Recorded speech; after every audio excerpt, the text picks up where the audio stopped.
في مقاد مدينة تنطق حجارة. رحلة أنمي داخل ثام مقادي. البداية حين صعدنا إلى الأوراس، رحلة قصيرة لكنها تعبر قرونا.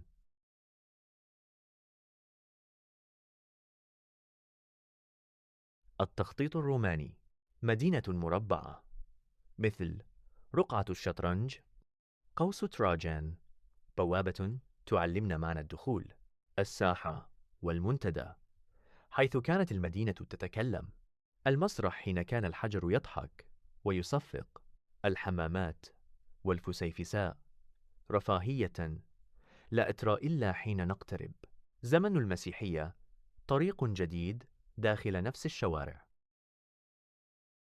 الغبار والرمال، حين نامت المدينة قرونا، الاكتشاف والتنقيب، حين عاد الضوء إلى الحجر.